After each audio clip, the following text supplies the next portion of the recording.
come all to a beautiful show. It's gonna be awesome and some other stuff. Dee-dee-dee-dee-doo-dee-dee-doo-dee-dee-doo-dee.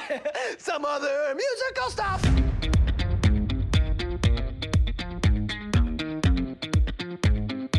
This is special session for the week ending Friday, January 10th, 2025. I'm Brian Schott, managing editor of Utah Political Watch. Oh, it's been a while since we've talked.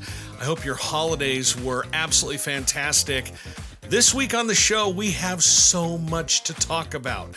The GOP-controlled legislature gets their first chance to take revenge on teachers and pretty much anyone else who wants to pass laws at the ballot box. More tax cuts are on the way, but there are some warning lights flashing. We'll explain. Here's a question for you. Can you break the law and get off scot-free? Well, if you're a top legislative leader in Utah, you sure as hell can. I don't know if you saw the blockbuster story in ProPublica this week about a Utah man who infiltrated the top levels of far-right militias in Utah and the western United States. It is an absolutely gripping story. My guest this week is Josh Kaplan. He is the author of The Militia and the Mole. We'll talk with him a little bit later on the show. Remember to subscribe to Special Session wherever you get your podcasts, and if you leave a rating and review, that helps more people find the show. You can do that at Apple Podcasts or wherever you get your podcasts. You can sign up for my newsletter for free at utahpoliticalwatch.news. If you'd like to support my work covering Utah politics, you can become a paying subscriber. That makes more podcasts, more articles, more journalism possible, and I would really appreciate your support. All right, let's get to this week's news roundup. One of the big fights to watch this year during the upcoming legislative session is what happens between the Republican-controlled legislature and the Utah Education Association. Tensions between those two groups have been rising over the past couple of years. If you'll remember, the Utah Education Association opposed Amendment A, which would have changed the process in Utah's constitution for funding public education. Right now, it says that all revenues from income taxes and corporate taxes can only fund public education, higher education, and some social services. And Amendment A, which lawmakers passed in the 2023 session, wanted to open up that constitutional earmark, allowing them to use those revenues for other parts of the budget. The Utah Education Association didn't say anything in 2023. They voted to remain neutral. There were supposed to be negotiations between lawmakers and the UEA over the language for that ballot initiative during the 2024 session, but nothing happened.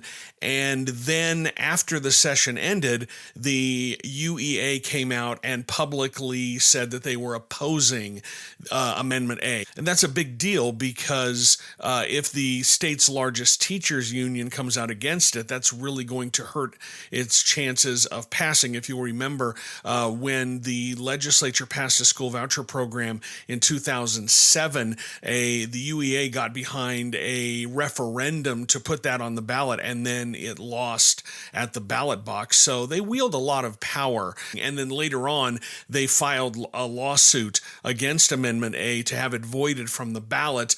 This came right after the Amendment D was voided by the courts because the language was misleading and that the legislature didn't follow the process for notifying the public. The UEA went to court and said the same thing applies here. The ballot language is misleading, and they didn't follow the notification requirements. And so the legislature backed off, and they said that they were not going to, or they had it pulled from the ballot. And then also in the last year, the UEA filed a lawsuit against Utah's private school vouchers program, known as the Utah Fits All Scholarship. They filed a lawsuit to block that, saying that it was an unconstitutional use of public education funding because they were allowing parents to use it for private education or homeschooling expenses. And a judge heard the arguments for that late in 2024, last month in December, and a ruling on whether or not that law is constitutional, or if the state's motion to dismiss the lawsuit, that should be coming anytime in the next couple of weeks. So that's why the tensions between the Republicans in the legislature and the UEA have been growing, and a lot of people have been wondering what sort of revenge the legislature is going to take against the UEA for opposing those two initiatives, and we're starting to get some ideas. There is a bill from Representative Jordan Tusher of South Jordan that is going to take aim at public sector employee unions. He didn't tell me exactly what the bill would do, but he said it would be similar to a bill he ran last year, HB 285.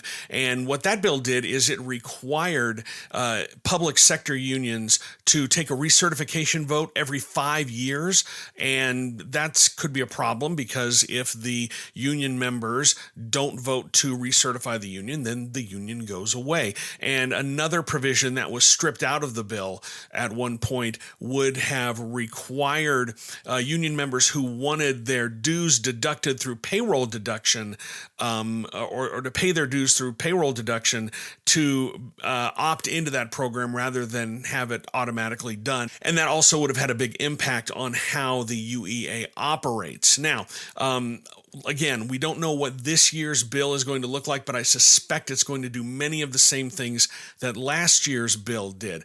Tusher says that his forthcoming bill, which hasn't been made public yet, is not specifically targeting the UEA. His quote was that it would establish appropriate guardrails on public sector unions. Again, he says that that's not targeting the UEA, but then he turns around and tells me that he also is not involving the UEA in discussions about the legislation, because he said that they have some bullying tactics and they're misleading their members and putting out misinformation. So you can tell that he and other lawmakers are probably very irked with the teachers union. Now, UEA President Natalie Pinckney says that this bill would absolutely be retaliation for some of the actions that the UEA has taken over the past 2 years. And she has called this a legislative power grab. Here's something to pay attention to as this bill comes out and then makes its way through the process. The right-wing group Utah Parents United, and if you're from Utah, you are very familiar with this organization. They are a parents' rights group. They're very in favor of homeschooling, and they do not like the UEA. They were one of the driving forces behind the private school vouchers program, the Utah Fits All Scholarship.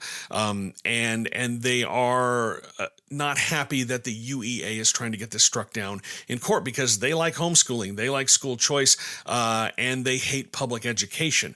And so they had a survey that they sent to their members, an online survey. It's not a scientific survey at all. It's a self-selecting survey. If you're on their email list, then you got a copy of the survey. And if you're not, well, then you probably didn't see it.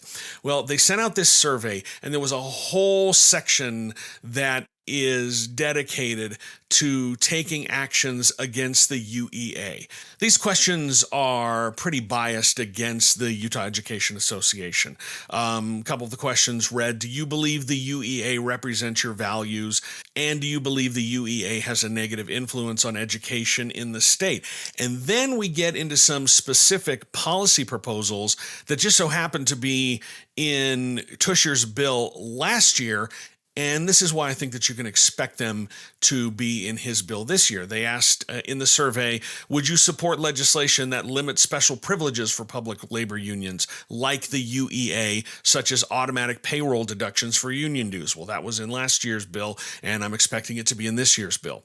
Do you believe the UEA should be required to certify and prove their membership? That's the recertification vote. And if you fail that, then the union goes away, and you can expect that there would would be a lot of lobbying against that recertification vote. Do you believe the UEA is transparent enough about their membership and operations? And would you be more or less likely to vote for a legislator who supported reforms to UEA privileges? I think it's fascinating that they are referring to things that the union does as privileges, and it gives you a sense of what their mindset is. So Utah Parents United is going to take this survey, and I'm saying that in quotes, this survey, and they're going to show it to lawmakers and say, look at this, we have broad public support for these policy proposals, and you need to pass them. And look, so many people said that they would support a lawmaker who would take action against the UEA, but it's a self-selecting survey, and they're getting the results that they want. The questions are written in such a way that they are biased against the UEA, and they're designed to get the results that they want. So they're basically cooking the books and trying to show that there's this groundswell of support of what they want to do.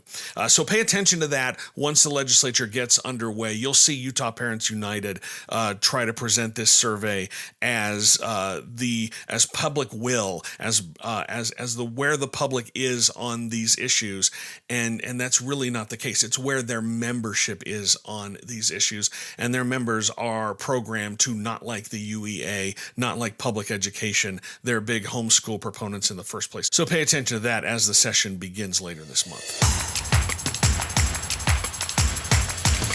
Let's talk a little bit about the budget, which is not the most exciting thing, but it's something you really need to understand. Utah's legislature, you'll remember they cut more than $1 billion in taxes over the last 4 years, and at the end of last year, they set aside another $165 million for future tax cuts. But there could be a problem with that. According to the Utah State Tax Commission, over the first 5 months of the fiscal year, tax revenue, income tax revenue from individual income taxes and corporate taxes is declining faster than lawmakers projected. Individual income tax revenue for the first 5 months of the 24-25 fiscal year is down 3.3%. Corporate tax collections is down 16%. And that's a problem because lawmakers projected that individual income taxes would rise 2.9%. So that's more than 6% off of projections so far this year. And corporate taxes were predicted to fall just under 4%, but they've fallen 16% over the first 5 months of the year. So they're about $100 million behind where they thought they would be, or $100 million behind projections. And if those trends continue, and that's a big point here, if those trends continue, then the combined individual and corporate income tax revenue could be almost $350 million below projections. But who knows what is going to happen? We saw a similar phenomenon play out over the last 2 years going into the legislative sessions in 2023 and 2024. First part of the year, they saw income tax and corporate tax collections behind projections, and then they rebounded enough that they were able to pass tax cuts. So lawmakers that I spoke to said that they're not too worried about this because they've seen that same scenario play out over the last couple of years. But we're already talking about tax cuts. You'll remember that Governor Spencer Cox said that he wanted to eliminate the income tax on Social Security in the state. That was in his budget proposal. That might happen, but it looks like Republicans are going for yet another income tax cut. We've already seen a bill filed that will reduce Utah's income tax rate. Right now it's at 4.55%, and it would drop it to 4.45%, and that would eat up the entire $165 million that lawmakers have set aside for tax cuts. And then another bill that just dropped earlier this week from Senator Lincoln Fillmore would take the discussion completely out of the process. And his bill says that if revenues are greater than forecast, than what they had forecast for the year, well, then tax cuts would automatically take place according to a complicated calculation. And it sets up a situation where lawmakers would have to take action to not cut taxes rather than taking a vote to cut taxes. And that's significant because when they are cutting income taxes, the way they pay for that, and I've explained this before, is that is money that comes out of future revenues that could go to public education, higher education, and some social services. So that tax cut that they're crowing about, that $165 million, if they end up dropping the income tax rate by 0.1%, that's going to come at the expense of money, future money that could go to public education. So why not set up a system where you don't have to vote to cut taxes, you have to vote to not cut taxes? And that's a much easier sell because all they can do is say, you don't want us to cut taxes? They don't want us to cut taxes? We're not going to vote to not cut taxes. The tax cut will be automatic.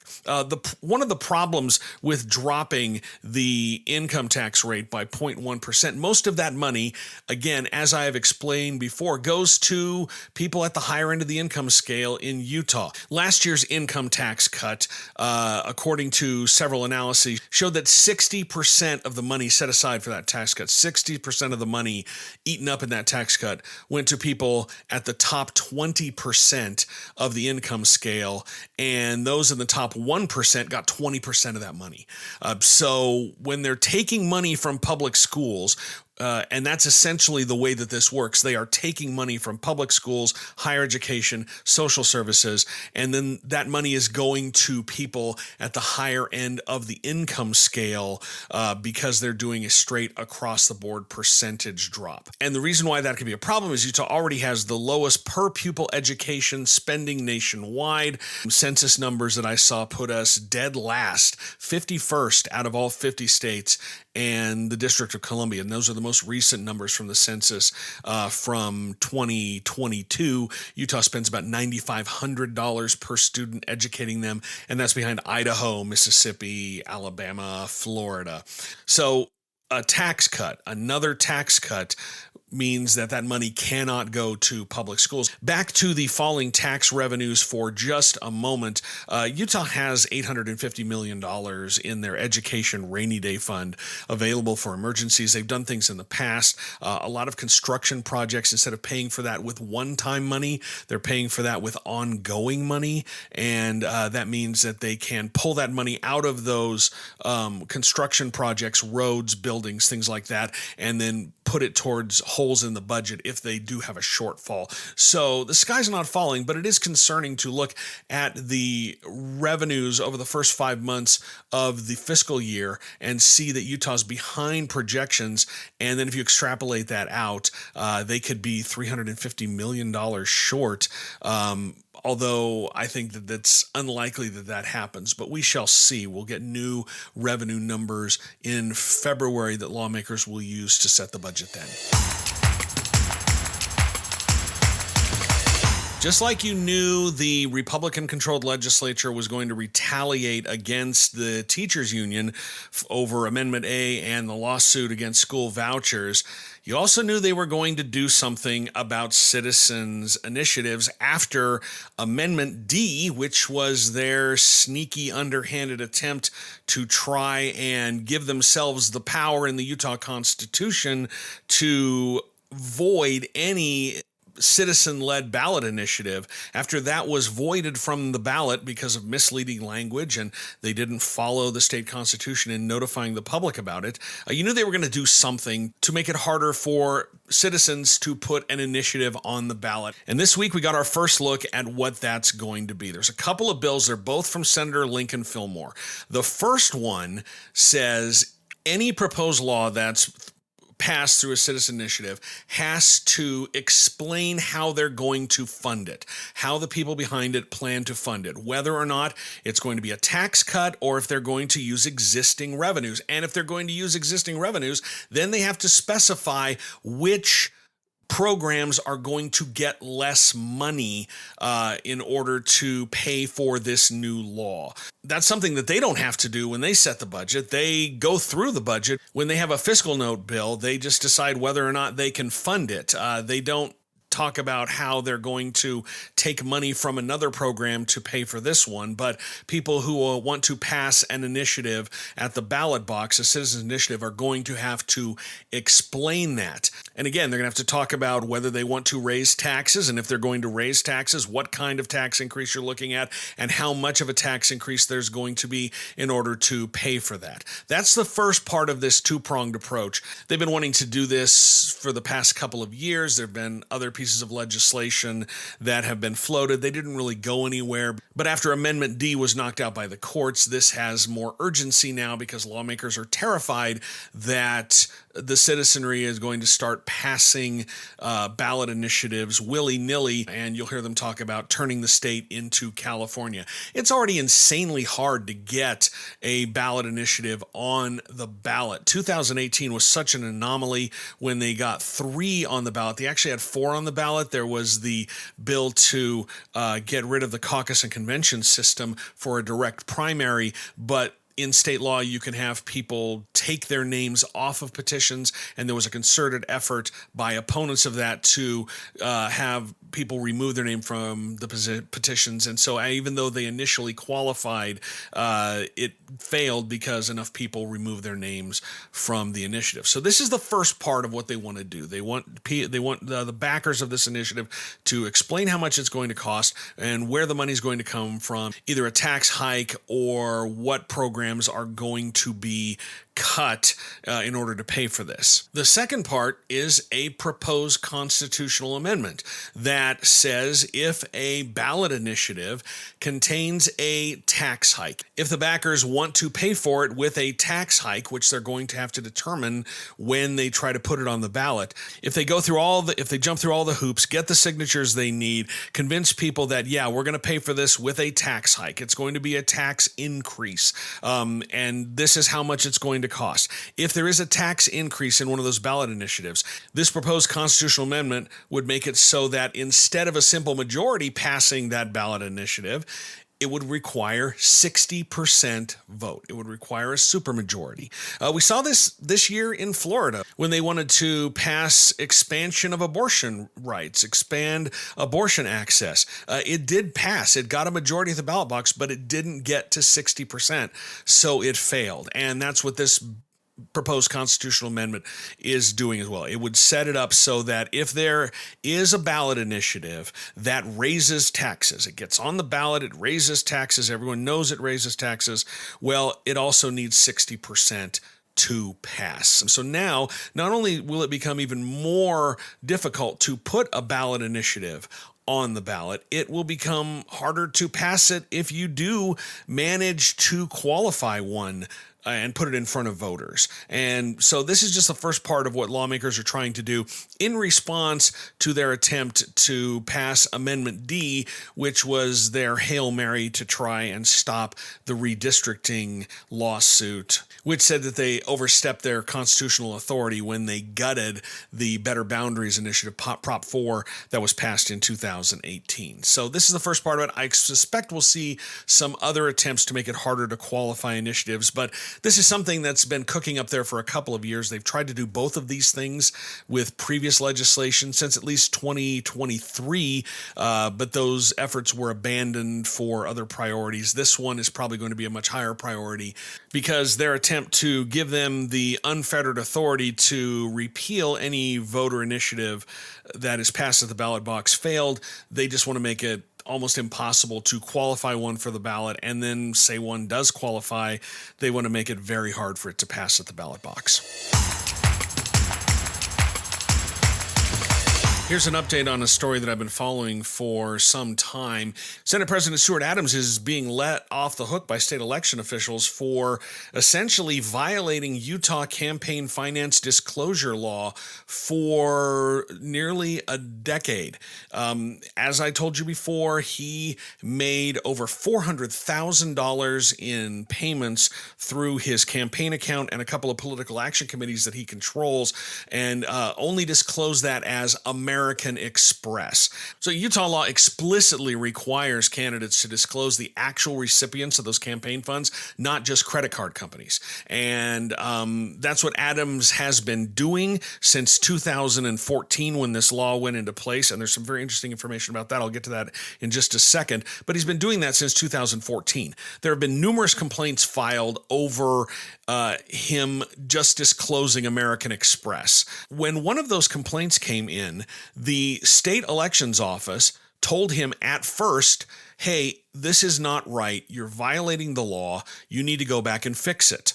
There were 2 emails that went to him following a complaint in 2023 saying you need to amend your reports. But he also got a bill from the state elections office that says, well, we looked into it and you're fine. This doesn't apply to office holders and candidates. State law does not say that. He latched onto that explanation and did not change his practices. Then in the summer of 2024, there came another complaint over him reporting American Express, which is explicitly against state law. And he said, well, you told me in 2023 that I was fine. And so the lieutenant governor's office said, we'll investigate it. They took a couple of months. And then they told him, well, okay, we were wrong. You were wrong. You haven't been doing this correctly, but we're not going to penalize you retroactively. So I decided to reach out and say, hey, even though you're not going to get penalized for this, even though they say that they're not going to fine you for improperly reporting these payments, and again, it's $400,000 worth of payments since 2014, does he intend to go back and amend his reports? Because one would think that the person who is the president of the Utah Senate, one of the most powerful people in Utah state government, who likes to talk about transparency a lot, likes to talk about how they are responsive to the voters and they are very transparent in how they do things. One would think that in the interest of transparency, you would go back and you would fix your campaign finance reports, even though you're not going to get fined, even though the lieutenant governor's office said, you're not going to get punished. It's just the right thing to do. At least that's the way that I view it. And I would hope that you would view it as well, as someone who is one of the most powerful people in Utah government. It's the right thing to do to go back and fix these reports. Well, he's not going to, because he doesn't have to. Now, this is why I think his flouting of the law, and let's be clear here, Adams broke the law. This is a very explicit part of Utah code, and he broke it. He has broken the law. He's not going to be punished for it, but he broke the law. This law came into effect following the John Swallow scandal. And if you remember that, he was elected as Attorney General. He got indicted by the feds. There were all sorts of problems with campaign finance, bribery. The legislature's own report on the scandal said that he essentially hung a for sale sign outside of the Attorney General's office. And after he resigned, the year after he resigned in 2014, when they came into session, they passed a number of reforms in response to the John Swallow scandal, and this campaign finance bill was one of them. And Adams was the Senate Majority Whip when this bill passed. What does the whip do? That his job is to shepherd legislation through the process. He knew what this bill was, or one would think that he would know what this bill was. And for him to claim ignorance of the law, for him to clutch his pearls and say, well, you told me something, you told me this, and he should know what the law is. And for him to claim he doesn't, it just makes no sense. It really strains credulity. When this bill that created this requirement that you just couldn't put American Express on your disclosures, you had to say who the ultimate payee was. When this law was passed, it was HB 394 during the 2014 session. When it came up for debate on the Senate floor, the Senate sponsor, then Senator John Valentine, specifically referenced this part of the bill. He said, you can't do this anymore. You have to say where the money is going. So it's not like this was a secret. It's not like this is some weird provision that showed up in the bill. Everybody knew it was there. Although, I guess Adams could claim that he didn't know what was in the bill because both times it came up for a vote on the Senate floor, he was marked as absent. There weren't a lot of people who were marked as absent on those days, but he sure was. So Adams isn't going to go back and fix it, even though, and once again, let's be clear, he broke state law.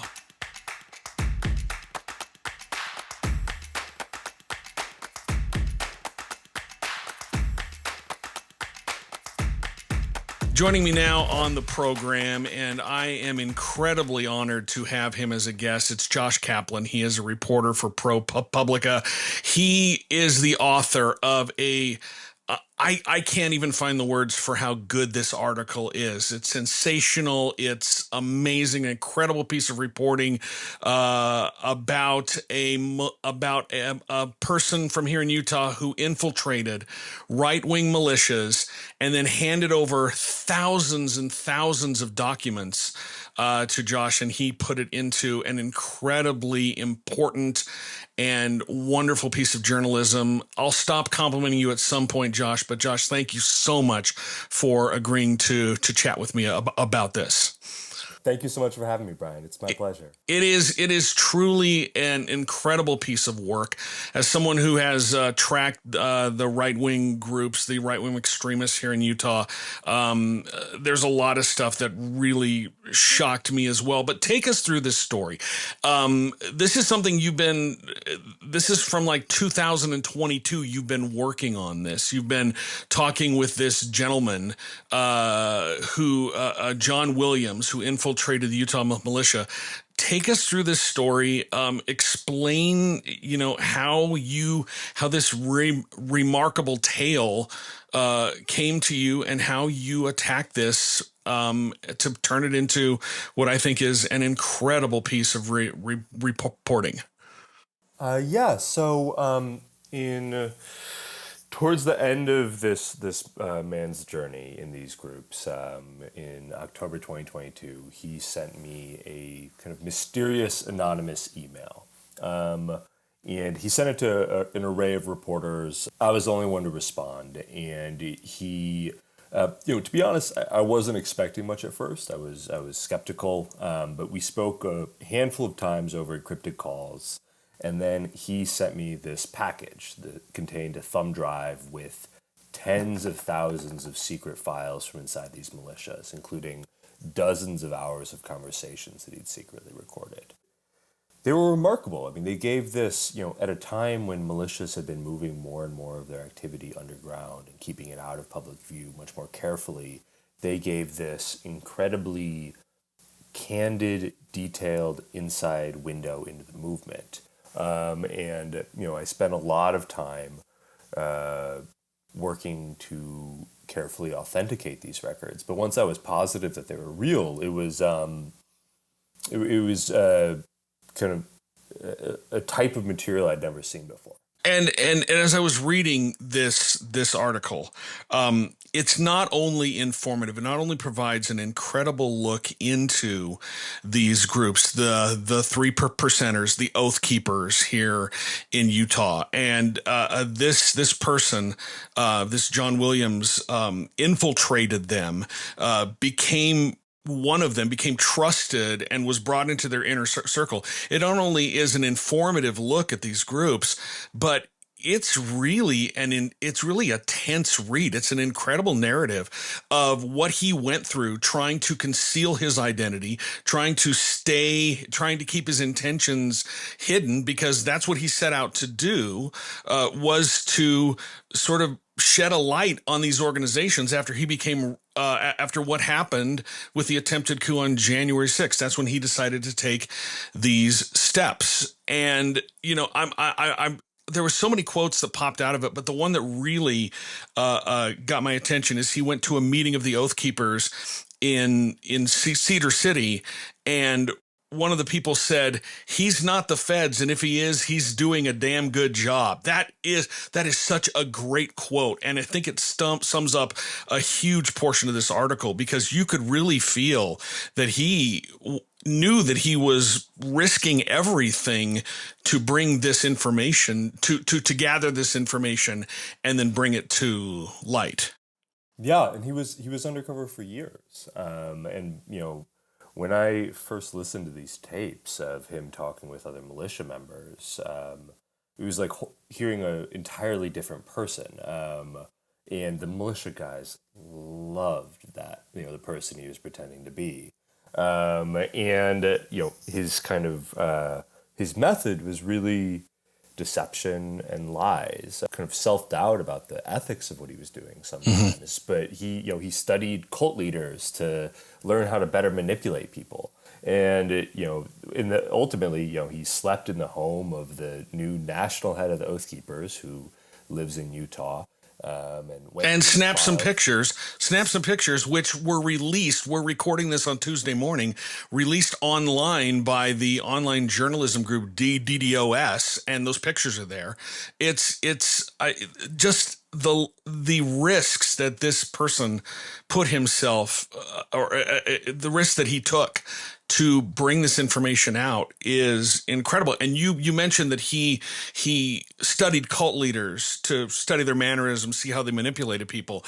But he also kept a journal of the lies so he could keep track of what he was telling these people. I mean, he really was in deep. Yeah, no, absolutely. It was, he treated it as almost a full-time job. Getting inside these. And ultimately with American Patriots 3%, which if people aren't familiar with is one of the largest militias in the country, has been for a long time. It's a 3%er group. People might be more familiar with that phrase. But he became their top commander in the state of Utah, because in part by helping get the person who was the top commander fired, and then persuading people to put him in their place. I think there's two great elements to this story. There's one, the information about these militias, which is shocking, and I want to get into that in just a second. But also it's, just the narrative surrounding John Williams. And not only is the narrative compelling, but you presented in such a compelling way. And I'm just going to take a second to again praise you as a journalist. That is not the kind of story that I could write. I know myself, and I could not write that part of the story. And I know that and so the way that you were able to do that, the way that you were able to capture what he was going through. There's another quote where he told you, and this is right in the beginning of the story, he said, at some part of me, and I'm paraphrasing, is sympathetic to these groups. That's why he fit in so well. And he understood that about himself, which is kind of scary, but just this whole narrative, it's a very tense read as you're going along, because he knows that he could be, found out at any time. There's the scene where he's at the leader of the Oath Keepers in Utah. He's got a bug, and the guy's dog takes it and is running around with it, and he's looking around for a gun in case he has to shoot this man because he's going to be found out. That's breathtaking. Yeah, no, thank you for the incredibly kind words, but yes, and it was this other scene where he's riding with this Oath Keeper in a car, and the Oath Keeper's talking about how he has a hard time killing animals but an easier time killing humans, and this is this ex-police officer who's had this incredibly tumultuous and in some, in many ways, kind of dark path through police department over 23 years. So now let's talk a little bit about the militia stuff, which I think Yeah. is really alarming. Throughout this story, there is a constant connection with law enforcement. They are either former law enforcement or they are very close to law enforcement, which is something that we've known for a while, that that a lot of these people have a law enforcement background, or law enforcement is sympathetic to them. But to see it laid out this way in this information that he provided you, one of the Oath Keepers leaders said that he knew the sheriff really well, which is the sheriff of Iron County, and that sheriff had an in with the Attorney General's office here in Utah. For someone that, I mean, it's unsurprising if you followed these groups for a while, but if this is your first entree into this world, that is an absolutely shocking thing to learn, that you have these extremist groups who are anti-government, anti-democratic, were part of the, whose members were part of the attack on the Capitol on January 6th, just casually talking about, oh yeah, I'm very close with this local sheriff, and he gets to the Attorney General's office here in the state. That's just so alarming. Yeah, I mean, and one of the things I found most kind of amazing to see in these files is, and I went into more detail on this in a story I did last year, based in part on these files and then interviews and some files I got from other people, but was, seeing the playbook, the militia's playbook for building those ties, and how much effort they put into it, because there's, they see this as really a critical priority for them. These are groups where one of the kind of fundamental things they do is put themselves in volatile situations with guns, often in vigilante operations, and it's seen as, if the police aren't going to actively support them, they at least want the police to see them as a friend and leave them alone. And so, there's this group, American Patriots 3%, was at one point sent sheriffs to their members around the country with a list, spreadsheets, to their members around the country with a list of all the sheriffs in their state, to reach out and then mark down which ones are and are not friendly. And then they had this kind of business school-esque tactics for building those relationships, for pitching themselves to high-ranking police officers and sheriffs. I mean, there's an incredible amount of work that actually goes into building those ties. And that, to me, is really an interesting point to bring up, just how much work is happening behind the scenes. Because if you follow these movements, you are aware of the Constitutional Sheriff and Peace Officers of Americas. That's Richard Mack's group down in Las Vegas. And these are groups that operate out in the public. But then you've got groups like the American Patriots 3%, the Oath Keepers. They're operating behind the scenes for years, and they are playing such a long game that they've now infiltrated, they've now burrowed themselves into the fabric of law enforcement and in communities that are sympathetic, or they found sympathetic allies in law enforcement, and most people don't even know it's happening. And when you read this, it certainly opened my eyes even more. But I can't even imagine what someone who this is their first look at this is thinking when they're seeing this. It's almost unbelievable because of the scope. Yeah. I mean, and another thing that I found surprising was, so law enforcement, there's active duty police officers in these groups. That's, I think, what exactly that means, and the scope of it is something that's not super well understood. And I learned some things about that from this, but there was also a city prosecutor in Utah who was in the leadership of the Oath Keepers, and there's in other parts of the country involved in the Oath Keepers. There was a ex-Cleveland Clinic doctor who's was leading was the CEO of a United Health Group subsidiary. There's people in kind of, to me, very with like a really surprising amount of stature, with high level roles in these organizations that were at the center of January 6th. As you were going through these files, as you were going through these chat logs, and I've had just a cursory look, because as I've said, they were released for download on Tuesday morning, and I've pulled some of them down and looking at them. I'm wondering what your reaction was, because when you think about the goals of these groups, when you think about, what their ultimate desires are, it's kind of un-American. It really is. It's sort of an authoritarian view of how America should be run. There's white supremacy that's a part of it. Was it hard for you to wrap your head around the fact that while you look at this as while someone may look at this as sort of anathema to the Constitution, to what America was founded on, people who are involved in these groups believe very deeply that they're doing the right thing. It's not that they are doing something that is patriotic and they're trying to improve the country. I've always had a hard time trying to wrap my head around that. No, it's it's really, I think one of the hardest questions for me to try to be able to articulate when I was starting to write through all this was what is the goal? What is the goal of these specific groups?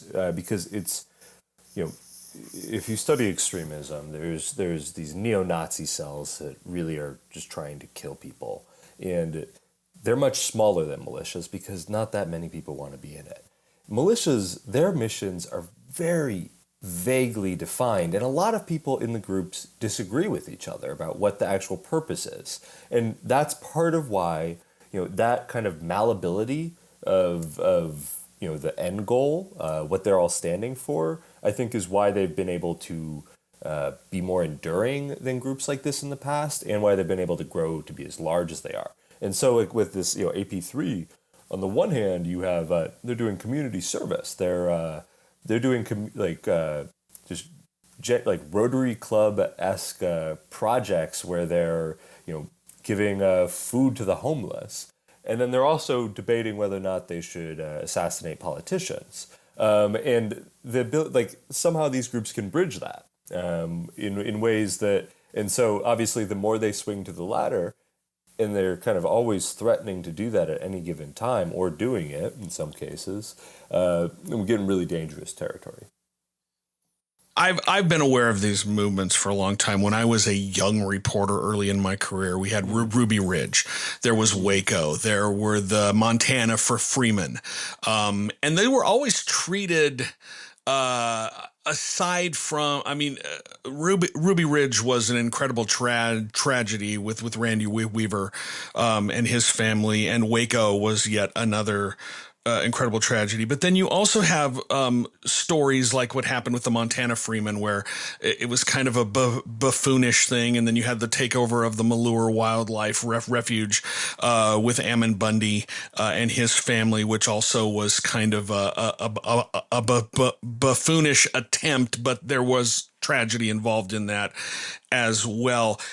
As you sort of take a long look at these movements, as someone who has reported on them extensively and done some of the most vital reporting out there, would you agree with the statement that they are, while they're still very loosely organized and they still have very malleable goals, they're becoming more intense in trying to achieve what they think is right? Because I'm seeing more organization. I mean, the organization behind the scenes in your story is amazing. I'm seeing more organization, and to me, that is a very, very scary thing. Yeah, no, it's a great question, and I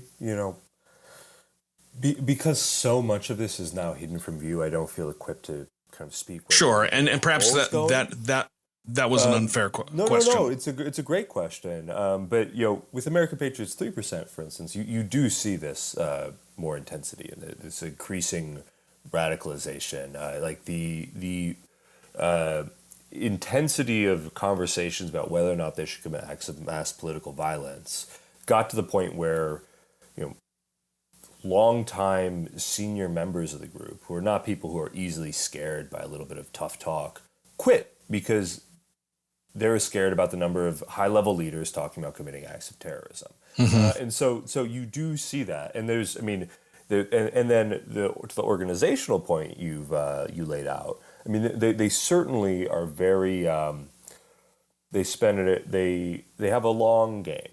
These aren't 10 people who go play in the woods with varying degrees of success, but the ones that become the biggest are the ones that, do this the best.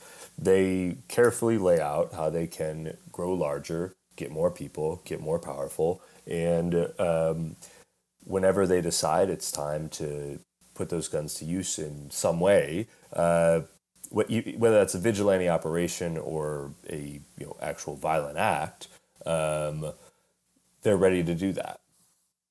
It seems like there is a thread of nihilism with these groups, and through your story, John Williams, at the very end of your story, his it seems like he's very nihilistic outlook, where he says he's expecting these groups to either kill him or he'll live long enough to see the collapse of the U.S. That's a very nihilistic way to look at life. A lot of these people, I'm not saying all of them, but there are a lot of them who think that the United States is on the verge of collapse. We saw that with the gentleman who committed suicide outside of Trump Tower on New Year's Day in the Cybertruck. His writings are chilling, where he said, that the United States is on the verge of collapse unless they murdered half the country, which is, people who are not supporters of Donald Trump. That nihilism, and this is just me making an editorial comment, I don't know if you would agree with this, but that nihilism, I think, is probably the most dangerous aspect of all of this. If there's just that thread of nihilism running through a lot on the far right, where it doesn't matter. So, what? So there aren't a lot of restraints on what I would do. Right. I mean, another way, I think that's a really interesting and astute point. And in another way, I think of looking at this is like maybe a less psychological version. But a lot of these people feel like they're out of options to affect change in this country. Yeah. And I mean, this is a consequence of all this conversation about election fraud. I think this is part of why AP3 got more, shall we say, radical over time. People truly, at the bottom of their hearts, believe that voting doesn't work. And so what else can we do? If you truly believe that, that the country had been taking over and that, we were living in a banana republic, it's not incomprehensible how you'd start to think of, okay, well, what can I do to right the ship? It's a very dangerous mindset. And I think we're seeing that play out in a number of ways, and it's got me worried. And I think everybody needs to read your article, because I don't think that people are worrying enough, especially about things that are happening in the shadows. Josh Kaplan, again, this article is such a massively great piece of work. The writing is incredible. The reporting is incredible. I think one of the best comments I saw on this is, if this thing is not made into a movie at some point, what are we even doing here? Hopefully that happens down the line, because it is worth it. Josh Kaplan from ProPublica, thank you so much for your time. It's been an absolute honor to chat with you. Oh, it's an honor to be here with you, Brian. Thank you. I think the jury's out. That's it for this week's show. Thank you so much for listening. Once again, a reminder, if you feel like it, if you feel so inclined, leave a rating and review of Special Session wherever you get your podcasts, Apple Podcasts, wherever. That does so much to help new people find the show. I really appreciate that. If there is a topic you'd like me to tackle or a guest you'd like to hear on the show, reach out and let me know. You can email me or find me on Threads, Blue Sky, Facebook, Instagram. TikTok while it's still around. You can sign up for my newsletter for free at utahpoliticalwatch.news. Or, if you feel like it, you can make more podcasts, more journalism possible by becoming a paying subscriber for as little as $5 a month. That's at utahpoliticalwatch.news. I'd really appreciate it if you were to take that extra step. I know not everybody can swing a subscription right now, but if you can, it will allow me to continue committing acts of journalism. Special Session with Brian Schott is written and produced by me. Thank you so much for listening. We'll talk to you next week.